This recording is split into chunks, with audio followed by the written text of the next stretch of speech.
pour que le ciel s'ouvre. Voir le ciel s'ouvrir, c'est expérimenter la grâce de Dieu. Expérimenter Dieu dans sa grâce, expérimenter Dieu dans sa bonté, dans sa puissance. Et tout le monde peut voir le ciel s'ouvrir. Le ciel peut s'ouvrir pour tout le monde, mes frères.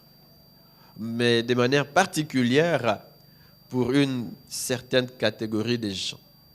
Premièrement, nous avons dit que le ciel s'ouvre pour ceux qui prient. C'est ce que nous avons développé les dimanches passés. Aujourd'hui, nous allons voir que le ciel s'ouvre pour celui qui a un cœur repentant.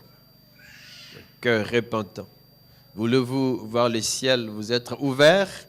Ayez un cœur repentant.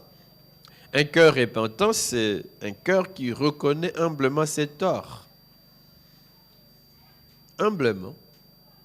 Devant Dieu, peut-être aussi devant les hommes, en vue d'obtenir le pardon. Je reconnais. J'ai offensé Dieu, je le reconnais. J'ai offensé les hommes, un frère, une sœur, un partenaire.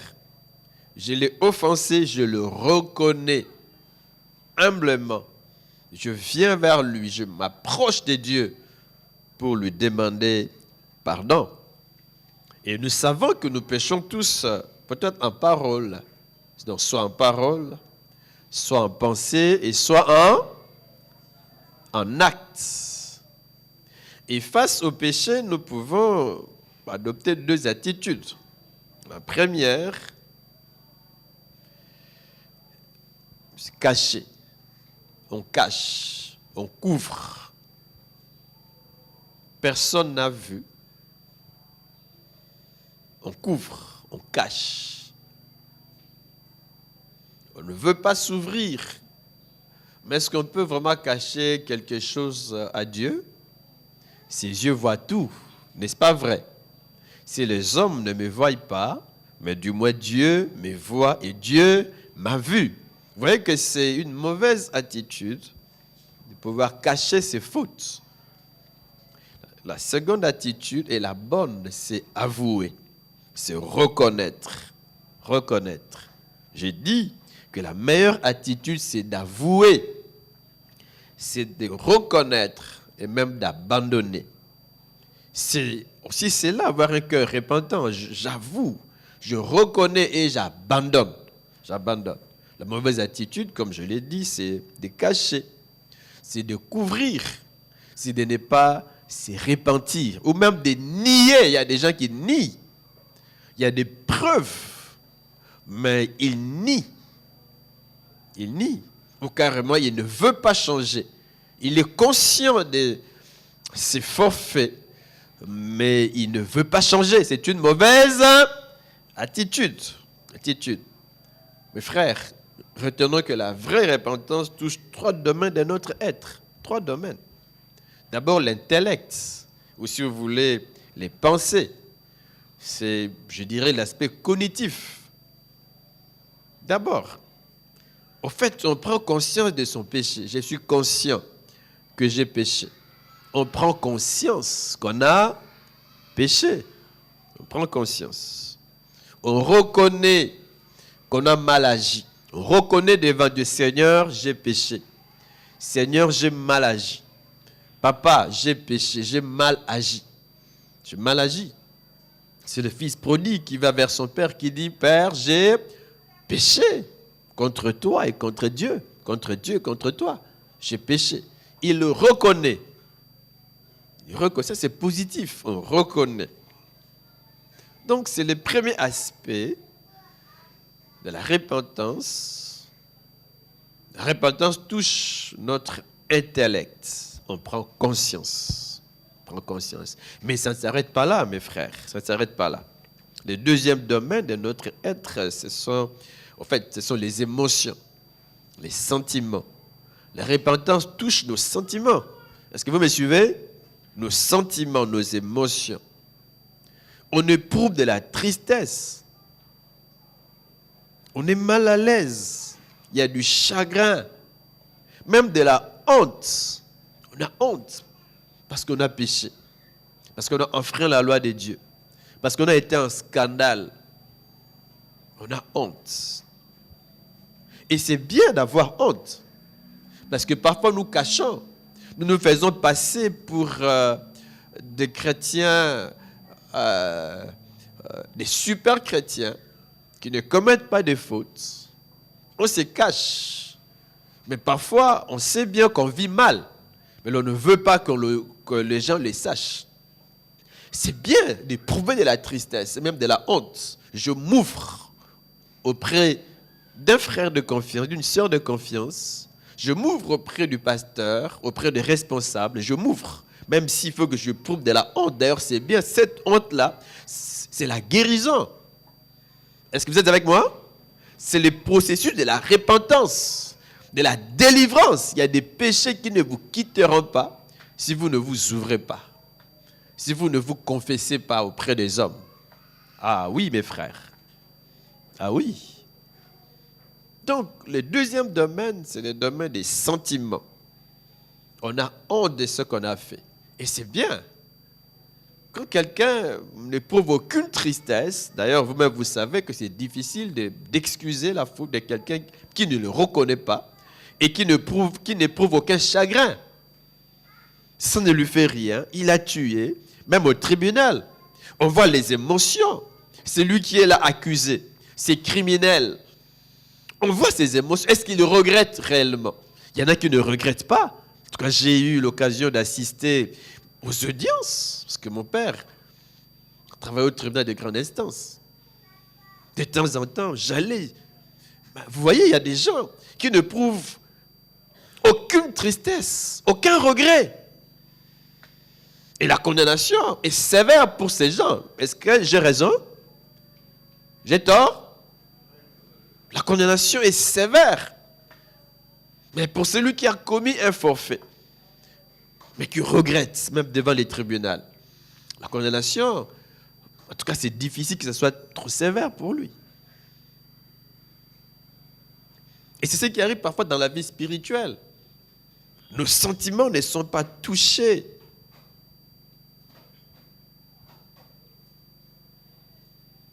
La repentance touche ce deuxième aspect, ce deuxième domaine de nos vies. On éprouve de la tristesse. C'est cette tristesse qui pousse les pécheurs à se tourner vers Dieu pour être pardonnés, ou à se tourner vers celui qui l'a offensé pour obtenir réparation. Oui, c'est important.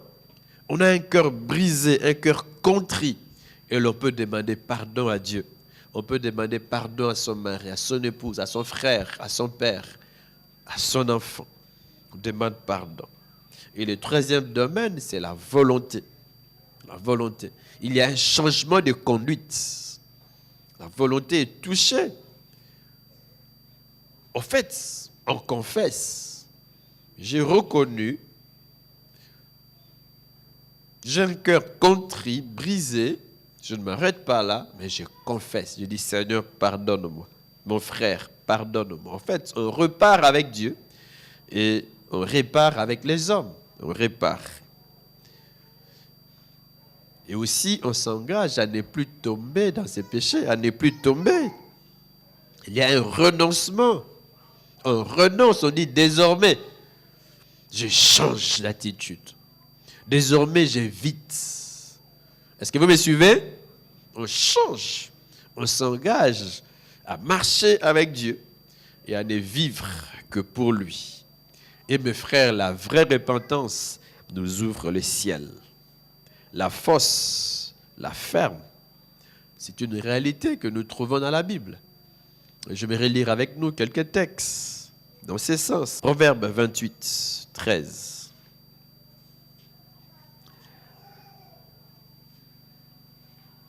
Celui qui cache ses transgressions ne réussira pas. Celui qui cache ses transgressions ne réussira pas. Mais on aura compassion de celui qui le reconnaît et les abandonne. Vous voyez, on cache, on ne prospère pas, on n'obtient pas la faveur de Dieu on n'est pas pardonné. Mais lorsqu'on avoue, lorsqu'on reconnaît, on avoue, on obtient miséricorde. Dieu pardonne. Pardonne. La parole de vie dit, celui qui cache ses fautes ne réussira pas. Mais celui qui le reconnaît et les abandonne, on reconnaît et on abandonne, il est pardonné. Il est pardonné. Psaume 32,5, un autre texte. Avant, je ne reconnaissais pas mes torts. C'est les psalmistes qui parlent. Il dit avant. Dans sa vie, il y a un avant et un après. Avant, il ne reconnaissait pas ses torts. Mais il y avait des conséquences. Il dit, je me plaignais toute la journée et mes forces s'en allaient. Je me plaignais, mes forces s'en allaient. Je perdais espoir. Au fond de moi, j'étais troublé. Avant. Il dit, nuit et jour, ta main pesait sur moi. J'étais faible comme une plante brûlée par les soleils. Faible comme une plante brûlée par les soleils. Ma vie n'avait plus d'essence. Non. Mes forces me quittaient. J'étais troublé. Parce qu'avant, qu'est-ce que je faisais? Je ne reconnaissais pas mes torts. Mais est-ce que Dieu le voyait? Oui. Est-ce que Dieu était d'accord avec moi? Non. Est-ce que la main de Dieu était sur moi? Non. Est-ce que les ciels étaient ouverts sur ma vie? Non. Non. Verset 5, il dit, mais j'ai été fait connaître mon péché. Je te l'ai fait connaître. Est-ce qu'avant Dieu le connaissait? Oui. Mais qu'est-ce que Dieu attendait de moi? Que je le lui fasse connaître. Que je lui en parle. Que je discute avec lui. Et c'est ce que Dieu aime. Venir devant lui avec ses fautes. Lui en parler. Il dit, mais j'ai été fait connaître mon péché. Je n'ai pas caché ma faute. Non, je n'ai pas caché. J'ai changé. Avant, j'ai caché. Mais c'était pour ma destruction. Mais après, j'ai changé d'attitude. J'ai pris une ferme décision de régler avec Dieu. Mes frères, si vous avez un problème avec Dieu, vous n'aurez jamais la paix. À moins que vous régliez avec lui. Oui, mes frères. Et c'est bien de régler. Comme on dit, c'est bien de capituler. Parce qu'on peut, pendant longtemps, être tourmenté au fond de soi-même. On veut s'évader, on veut fuir devant Dieu, mais on ne peut jamais fuir Dieu. Jamais. Je n'ai pas caché ma faute. J'ai dit, j'avouerai mes fautes au Seigneur. Et toi, tu as enlevé les poids de mon péché, les poids. Le péché, c'est un fardeau, c'est un poids. Et Dieu est prêt à enlever ces poids, à nous décharger, à nous laver complètement. Le sang de Jésus est pur et puissant, capable de laver les cœurs les plus mauvais, les cœurs les plus pécheurs. Intéressant. Intéressant. Vous voyez que c'est pour notre bien. La repentance nous aide. La repentance nous donne la paix avec Dieu et même la paix avec notre prochain. Intéressant. Vous êtes avec moi? Il y a plusieurs textes que l'on peut exploiter, mais lisons ces derniers textes. Isaïe 59, c'est un texte auquel nous sommes habitués. Un principe du 1er au 11e, même tous les chapitres, nous pouvons les lire à la maison. Mais ce matin, lisons 1, 2, 3. Nous allons sauter pour lire 9, 10, 11. La main du Seigneur n'est pas trop faible pour vous sauver. Est-ce que la main de Dieu est faible? Est-ce que la main de Dieu est courte? Non. Elle est longue, elle est puissante, capable de tout. Isaïe continue en disant, c'est sûr. Il dit, il n'est pas trop sourd pour vous entendre. Est-ce que Dieu est sourd? Il n'est pas trop sourd pour vous entendre. Non. Dieu écoute, mes frères. Même les soupirs, il écoute. Il écoute. Une parole qui n'est pas encore sortie, Dieu la sait. Il écoute. Ses oreilles sont toujours attentives aux cris de ses enfants. Mais parfois, ses oreilles peuvent sembler être sourdes. Et sa main peut devenir, entre guillemets, courte. Pourquoi? Le verset 2 dit, ce sont vos fautes qui mettent une barrière entre vous et votre Dieu. Il y a une barrière. Ce sont vos fautes. Ce sont vos péchés qui mettent une barrière. Une barrière. Quand il y a une barrière, on ne passe pas. On ne passe pas. Quand il y a une barrière, c'est difficile de la franchir. Difficile. Une barrière. Et nos péchés peuvent être une barrière, mes frères. On peut crier. Le ciel reste fermé. Ce sont vos fautes qui mettent une barrière entre vous et votre Dieu. Si c'est détourné de vous pour ne plus vous voir ni vous entendre, c'est à cause de vos péchés. Donc c'est vraiment intéressant que nous évitions d'entretenir une vie du péché ou de vivre dans un état constant du péché. On tombe toujours. On tombe dans ces mêmes péchés. Et parfois on s'y maintient. On s'y maintient. On se trouve à l'aise dans la tricherie. En tout cas, j'ai vu des gens, des élèves, des étudiants, se disant chrétiens, mais vivant dans la tricherie.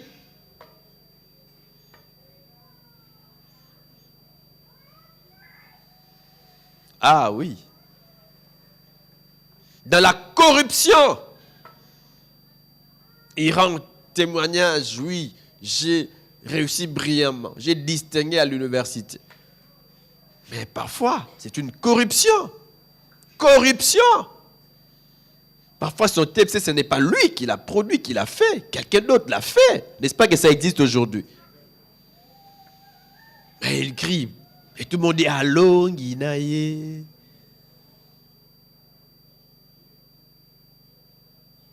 Et on le sait.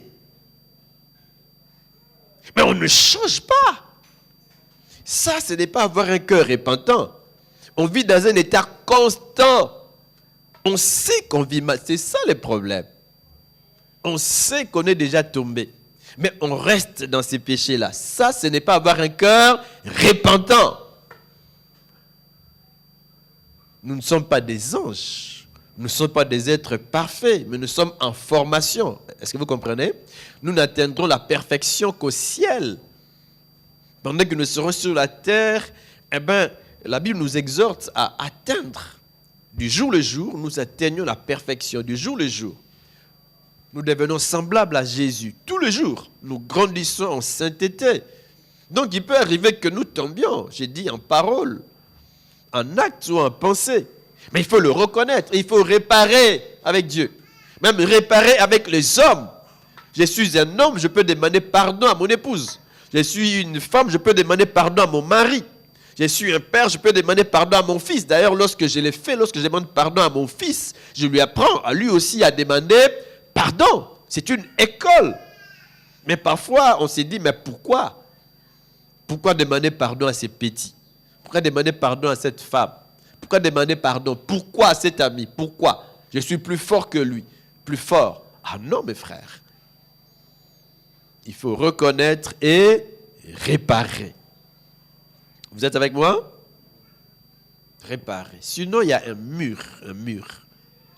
Un mur. Je sors avec la femme d'autrui, je suis conscient, mais j'ai mis plaie dans cette condition. Je sors avec le mari d'autrui, je suis conscient, mais j'ai mis plaie dans cette condition. C'est une barrière. Une barrière, parfois on dit, mais Dieu n'exauce pas. Mais la barrière, parfois, ce n'est pas Dieu. La main de Dieu n'est pas courte. Les oreilles de Dieu ne sont pas bouchées. Donc le grand problème, ce n'est pas du côté de Dieu, c'est de notre côté. C'est à nous de régler avec Dieu. Et c'est à nous de régler avec le voisin, avec le prochain, avec les hommes que nous voyons. S'il nous arrive de les offenser, de les offenser. Et c'est aussi intéressant, j'ouvre une parenthèse, de pouvoir accorder les pardons librement, de ne pas attendre que la personne qui m'a offensé vienne vers moi pour demander pardon. Vous êtes avec moi? Je continue la lecture. Mais ce sont vos fautes qui mettent une barrière entre vous et votre Dieu. S'il s'est détourné de vous pour ne plus voir ni vous entendre, c'est à cause de vos péchés. Verset 3. Vous avez du sang sur les mains. Les sangs sur les mains. Vos fautes salissent vos doigts. Votre bouche dit des mensonges. Vos lèvres laissent passer des méchancetés. Voyez ici, ce sont des gens qui se plaisent à vivre loin de Dieu.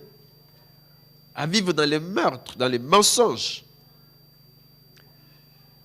Dans la méchanceté. Ils ont un mauvais cœur. Et Dieu dit, mais ce sont toutes ces choses-là qui vous empêchent, n'est-ce pas, de recevoir l'exaucement. Verset 9. C'est pourquoi Dieu n'agit pas en notre faveur et ne nous rend pas justice. Au fait, on réfléchit, on comprend que non, nous sommes dans l'erreur. Nous avons offensé Dieu. Et la conséquence, Dieu n'agit pas en notre faveur. Voyez, mes frères, comme nous n'avons pas un cœur repentant, nous nous bloquons nous-mêmes. Le ciel reste fermé. Je ne dis pas que toutes les fois que nous avons l'impression que l'exaucement ne vient pas, c'est toujours le péché. Ça peut arriver que Dieu, vous faites, ce n'est pas encore le temps de Dieu. Dieu vous dit, attends, n'est-ce pas? Ça arrive. Mais ce qui est aussi vrai, c'est que les péchés, n'est-ce pas, peuvent nous bloquer. Nous espérions la lumière et nous sommes dans le noir. Nous espérions, mais nous sommes dans les noirs. Nous attendions les levées du jour et nous marchons dans la nuit. Pas de lever du jour, pas de soleil. Tout est ténèbres. Tout est ténèbres. Nous avançons comme des aveugles le long du mur, verset 10. Nous cherchons notre chemin comme des gens qui ne voient pas clair. En pleine journée, nous perdons l'équilibre, comme à la tombée de nuit. Nous sommes en bonne santé, mais nous ressemblons à des morts. À des morts. Du point de vue de l'extérieur, les gens peuvent nous envier, mais nous-mêmes, nous savons que ça ne marche pas. Parce que nous n'avons pas réglé avec Dieu. Pas avec les hommes. Il faut régler avec Dieu et régler avec les hommes, Il y a des mariés qui peuvent venir à l'église, on peut le voir assis l'un à côté de l'autre. Ils peuvent même être des pasteurs.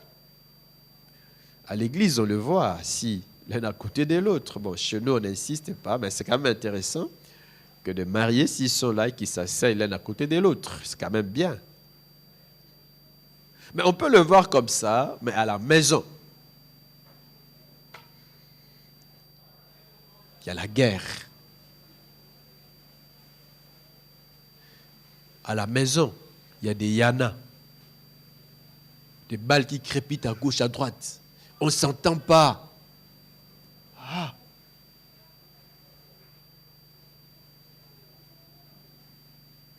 On est comme des vivants de l'extérieur. Les gens peuvent même nous envier, vouloir être comme nous. Mais au fond, ça ne va pas. Et il faut régler. Est-ce que vous êtes avec moi? Je dis que ça arrive même au couple des pasteurs. Nous devons faire un effort, nous qui sommes mariés, d'être bons l'un pour l'autre. Un effort. Cultiver notre jardin. Tous les jours. Arroser tous les jours. Sarcler tous les jours. C'est important. Sinon, nous n'aurons qu'une vie d'apparence, mais au fond, il n'y aura rien. Verset 11. Nous grognons tous comme des animaux sauvages. Nous gémissons sans cesse comme des colombes. Nous espérions que Dieu agirait. Nous espérions. Nous avons passé 30 jours, tout un mois. J'espérais. Mais je n'ai rien vu. J'espérais. Nous espérions que Dieu agirait, mais il ne se passe rien. Nous attendions qu'il nous sauve, mais il reste loin de nous. Mes frères, prions, ne nous arrêtons pas seulement à prier, à crier vers Dieu, mais veillons aussi sur notre vie. Est-ce que j'ai une bonne vie alors que j'écris, alors que je m'attends à Dieu? Qu'il me bénisse, qu'il me visite, que tout ce mois, que des choses dans ma vie changent. Mais est-ce que j'ai un cœur repentant? Si oui, gloire au Seigneur. Sinon, arrangeons. Donc, un cœur non repentant nous ferme les ciels. Ce que Dieu attend de nous, c'est que nous puissions avoir un cœur repentant. Et les cœurs repentants nous ouvrent les ciels. Amen. Nous ouvrent les ciels. Un autre élément par rapport au ciel ouvert, un troisième, c'est que les ciels s'ouvrent pour ceux qui travaillent. Pour ceux qui travaillent. Je ne veux pas enseigner sur le travail, mais du moins, j'aimerais seulement nous faire comprendre que Dieu agit par le travail. Et le travail est voulu de Dieu. C'est un principe divin, un principe qui vient de Dieu. Dans Genèse 2,15, la Bible dit l'Éternel Dieu prit l'homme et le plaça où? Dans les jardins d'Éden. Pourquoi? Pour les cultiver et pour les garder. Pour les cultiver et pour les garder. Déjà ici, on voit le travail manuel. Je dois cultiver. Je dois garder la terre. Du travail. Vous voyez, c'est voulu de Dieu. Voulu de Dieu. Et c'est intéressant que nous puissions nous aussi aimer le travail. Être motivés pour travailler. Motivés. Bannir la paresse. Bannir. Au verset 19, toujours de Genèse 2, il est dit, l'Éternel Dieu forma de la terre tous les animaux des champs et tous les oiseaux. Et il les fit venir vers l'homme pour voir comment il les appellerait. C'est moi qui les ai créés, mais je collabore avec toi. À toi de leur donner un nom. Un nom. Qui a donné les noms chiens aux chiens? C'est Dieu? C'est Dieu? C'est qui? Qui a donné les noms lion aux lions? Pardon? L'homme.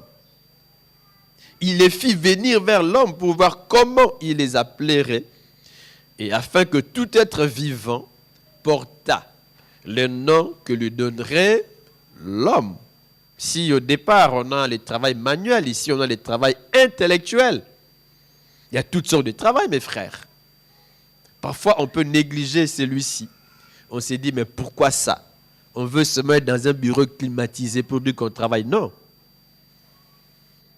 Il y a le travail intellectuel, travail manuel. On peut travailler dans un bureau. On peut travailler dans un laboratoire, dans un atelier mécanique, atelier de couture. Le travail de toutes sortes. Et Dieu veut que l'homme puisse travailler. Éphésiens 4, 28. Que celui qui dérobait ne dérobe plus, mais plutôt qu'il fasse quoi? Qu'il travaille. Qu'il travaille.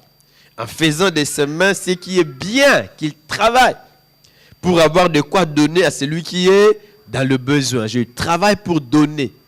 Ah, c'est intéressant. Vous voyez que le travail, par le travail, pouvait être une bénédiction pour les autres. Pour les autres. Dieu, créateur du travail. Le voleur ne doit plus voler, dit Parole de vie. Il doit plutôt faire tous ses efforts pour travailler de ses mains honnêtement. Honnêtement.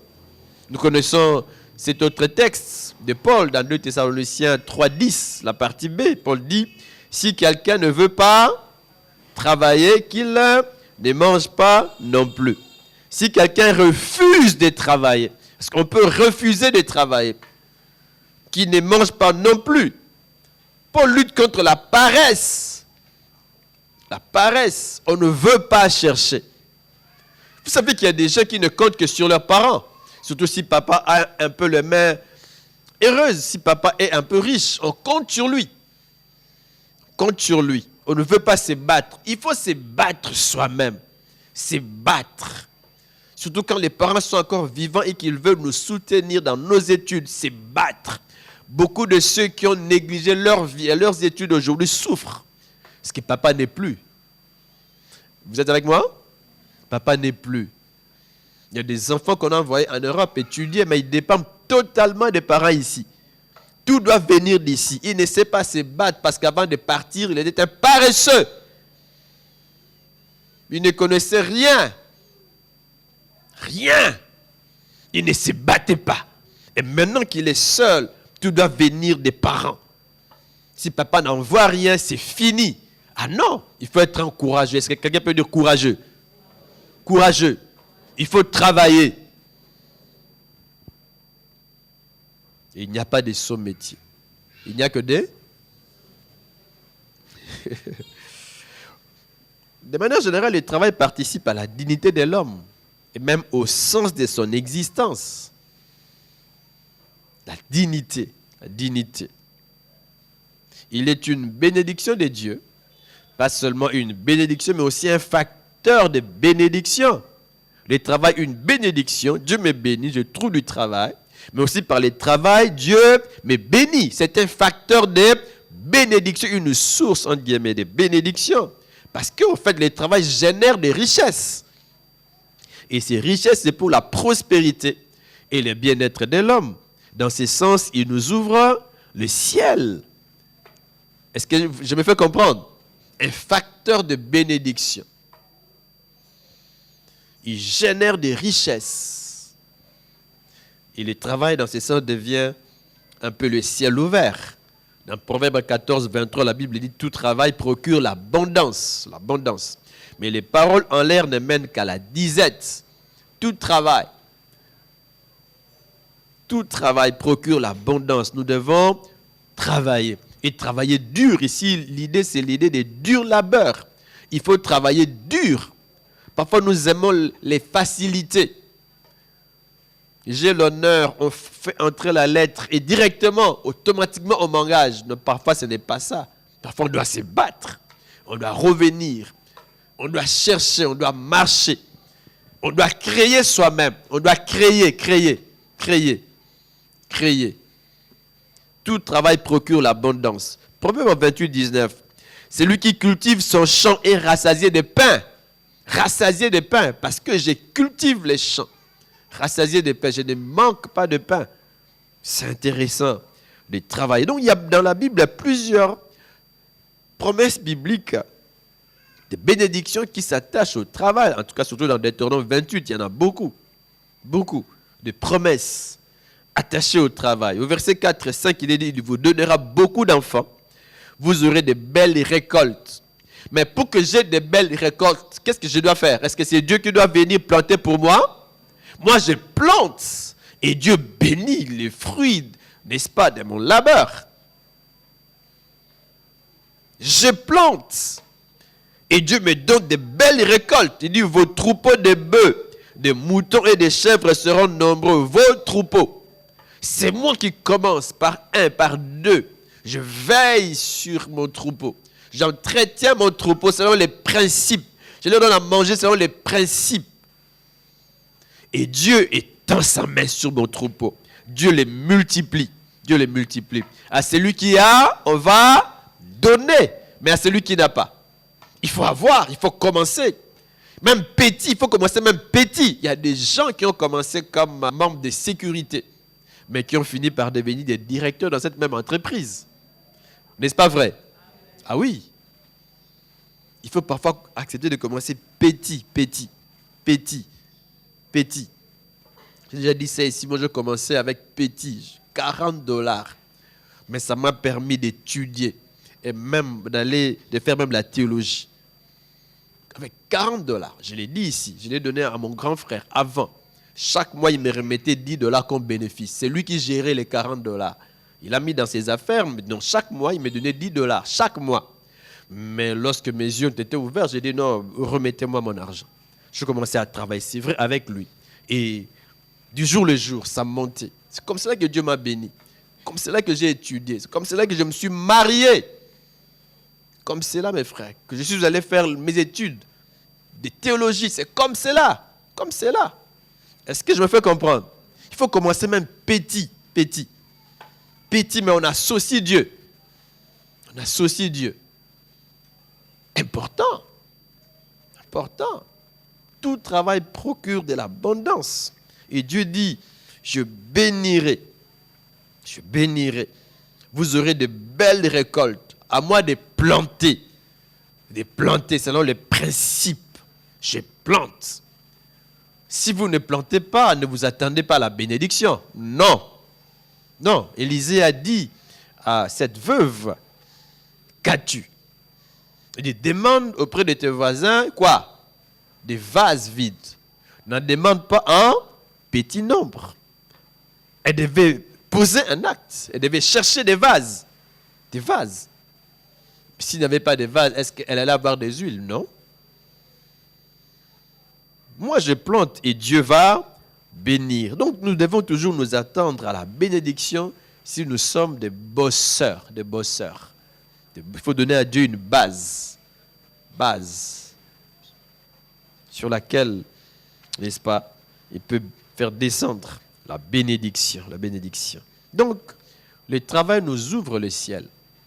Dieu nous bénit. La pluie tombe sur nous si nous travaillons. La Bible dit, il remplira de nourriture vos paniers et vos coffres à pain si vous travaillez. Amen.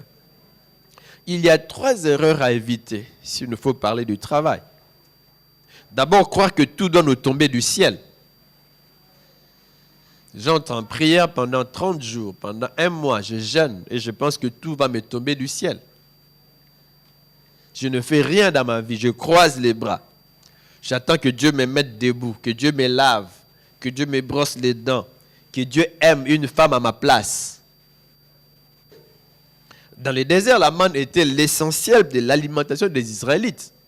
Pendant leur séjour de 40 ans dans le désert, qu'est-ce qu'ils mangeaient? La manne, n'est-ce pas vrai? Et la manne venait d'où? Elle tombait du ciel. Du ciel. La manne tombait tous les jours. Mais si la manne tombait du ciel, est-ce qu'elle tombait dans leurs assiettes? Dans leurs marmites? Ils devaient sortir pour la chercher. Ils devaient sortir. On cherche et on la cuit. On la cuit. Ils mangent de la manne, mais une fois en Canaan, ils étaient appelés à se nourrir des produits du pays, c'est-à-dire ils devaient planter, ils devaient cultiver, ils devaient travailler. C'est dans un contexte particulier que Dieu leur accorde la manne. C'est vrai que dans nos déserts, Dieu aussi intervient, n'est-ce pas vrai? Il intervient, mais parfois Dieu nous demande de travailler, de faire preuve de courage, de nous battre parce que c'est un principe. Dieu nous bénit aussi par le travail. Voulez-vous être béni? Travaillez. Voulez-vous voir le ciel être ouvert? Travaillez. Beaucoup de gens qui hier menaient une vie difficile, une vie de souffrance, mais une fois la porte du travail, n'est-ce pas, ouverte, leur vie a complètement changé, n'est-ce pas vrai? Changé. Ils ont de l'embonpoint. Leur vie change et a changé. Le travail nous change. Josué 5,12. La manne cessa le lendemain de la Pâque, quand ils mangèrent du blé du pays. Les enfants d'Israël n'eurent plus de manne, et ils mangèrent des produits du pays de Canaan cette année-là. J'ai prié, la manne est tombée. J'ai eu de l'argent pour ceci, pour cela. Mais mon frère, ne croyez pas que toutes les fois que vous ne ferez rien, que vous aurez toujours de l'argent. Dieu peut vous ouvrir des portes. Dieu peut envoyer un corbeau vers vous. Un frère qui est touché, qui vous donne quelque chose. Mais pourquoi ne pas commencer aussi peut-être une petite entreprise avec ce qu'on vous donne? Vous mangez tout et vous croyez que demain encore la manne va tomber. Ah non! Il faut travailler. Je suis encore étudiant, je suis encore élève. Oui, mais je dois travailler et me battre. Il y a aussi des étudiants. Au fait, ils étudient, mais ils travaillent aussi. Il étudie, mais il a un petit ligablo. Un petit ligablo. Il faut travailler, il faut tout faire pour travailler. Il y a beaucoup de textes que l'on peut lire. Exode 16, 35 par rapport aux enfants d'Israël. Néhémie 9, 21 par rapport aux enfants d'Israël. La manne a cessé. J'ai dit que c'est dans un contexte donné. Il faut travailler. Il ne faut pas toujours s'attendre à ce que le ciel s'ouvre seulement comme ça. Le ciel peut s'ouvrir par le travail, que ce soit un honneur pour nous de travailler. Deuxième erreur à éviter, croire que tout se règle par la prière. Parce que j'ai prié pendant 1 mois, j'ai jeûné pendant 40 jours. J'ai fait les jeûnes de Jésus, comme on dit. J'ai fait les jeûnes de Daniel, comme on dit. Que de manière automatique, le ciel va s'ouvrir. Oui, Dieu peut me bénir, Dieu est souverain. Est-ce que vous êtes avec moi? La prière a sa place. Et son impact est réel dans la vie spirituelle, et même dans la vie séculière. Oui, la prière agit. Mais la prière ne doit pas se substituer à nos efforts pour faire face aux différents problèmes de notre vie sur la terre. Non, non. Seigneur, je dois aller signer les bulletins des enfants. Seigneur, toi va, moi je reste ici. Qu'on remarque seulement que le bulletin est déjà signé. C'est ça? Seigneur, toi étudie à ma place. Je sais qu'avec toi, c'est facile d'avoir 20 sur 20. Moi, je reste à la maison. Toi, va faire l'examen pour moi. Au bimanet, nani? Mercenaire. Yozala mercenaire. Paresseux. Frère, là, c'est la réponse. Frère, tu m'appelles frère et puis tu me demandes encore la réponse. Il y a les cantiques de l'homme qui m'édifie lorsqu'elle dit « Mon père, s'il y a diplôme sans tricherie ». Pour moi, ça dit beaucoup. Il y a des gens qui ont des diplômes avec tricherie. Est-ce que tu peux chanter vraiment ces cantiques? Aujourd'hui, il m'appelle « Mon père, diplôme sans tricherie ». Diplôme, et ça sans tricherie. Paresseux, voleur, tu dois te repentir. Mais frère, je pense que ce matin, il nous faut nous repentir. À cause de la paresse, et aussi à cause du cœur non repentant que nous avons entretenu pendant longtemps. Si nous voulons qu'au terme de ces mois que Dieu agisse, il nous faut changer, il nous faut travailler, il nous faut nous repentir. Seigneur, j'ai besoin du travail, mais sortez, allez chercher. Tout ne se règle pas par la prière. Dans Exode 17, 8, jusqu'un peu plus bas, on voit Israël attaqué par Amalek. Amalek. Et Moïse adopte 2 stratégies. La première, elle est spirituelle. Elle monte prier. Elle n'est pas seule, elle est accompagnée de Our. Et de qui? D'Aaron, vous connaissez cette histoire. La première stratégie. Il prie, il implore le Seigneur. Il sait que tout dépend de Dieu. Mais il sait aussi que tout dépend d'eux. Il faut que Josué combatte. Dieu n'a pas dit, il n'a pas dit, voilà, peuple d'Israël, nous sommes combattus, venons, implorons le Seigneur. Il dit, moi je monte, mais toi Josué, va combattre Amalek. Oui, je prie, mais je combats aussi, 2 fronts. Je prie, mais je travaille, et je recommande mes projets. Je recommande mon travail à Dieu. Seigneur, mon travail, Seigneur, ma boutique. Seigneur, mon entreprise, entre tes mains, bénis, soutiens. Accorde-moi de l'intelligence. Pesanga moi génie créateur. Namatana c'est distinguer une entreprise parmi tous les ingénieurs, parmi tout. Est-ce que vous êtes avec moi? Je ne sais pas si vous avez déjà été devant un défi. Vous avez examen, mais on a seulement besoin du meilleur d'entre vous. Qu'est-ce que vous allez faire en tant que chrétien? J'ai pris et je travaille, je bosse, je travaille. Seigneur, oriente-moi. Seigneur, ouvre-moi l'intelligence. En fait, c'était ma prière pendant que j'étais étudiant. Ouvre-moi l'intelligence. Ouvre-moi, c'est important. Ouvre-moi. Mais je ne m'arrête pas de dire, Seigneur, ouvre-moi l'intelligence. J'étudie. Il y a des paresseux comme ça. Je suis en 6e, mais tu n'as aucun livre de 6e et tu veux exceller. Impossible. Paresseux. Paresseux. J'ai dit que même en tant que pasteur, on ne peut pas être meilleur en étant paresseux. Jamais. Impossible. Impossible. Nous sommes différents aussi parmi les pasteurs. N'est-ce pas vrai? Même là où nous travaillons, n'est-ce pas que nous sommes aussi différents? Il y a des gens, des collègues qui sont extrêmement intelligents. Il faut travailler. Est-ce que tu peux dire à ton frère, tu dois travailler? Il ne faut pas croire que tout va se régler par la prière. Tu dois aussi te battre. D'un côté, c'est la prière, mais de l'autre, le travail. Et 3e erreur à éviter, compter sur son travail plus que sur Dieu. Très mauvais. Parce que je suis intelligent, parce que je suis fort, parce que je suis directeur, élevé, que ma vie va réussir, parce que je gagne beaucoup. Non. Non. D'ailleurs, la Bible nous interdit de dire, voilà ce que j'ai, c'est à cause de mon intelligence, c'est à cause de ma force, de mes efforts. Non. Tout nous vient de Dieu. Je travaille, mais je compte sur qui? Sur Dieu. Voilà pourquoi je prie. Je sais que sans Dieu, ma vie n'est rien. Mon travail n'est rien. Mais je ne substitue pas la prière aux efforts que je dois fournir pour ma vie et pour mon travail. Bref, le ciel s'ouvre pour ceux qui ont le cœur repentant. Avez-vous un cœur repentant? Dieu ne vous reproche-t-il pas de certaines choses? Donc vous devez vous repentir ce matin. Et le ciel s'ouvre sur ceux qui prient. Prions le Seigneur.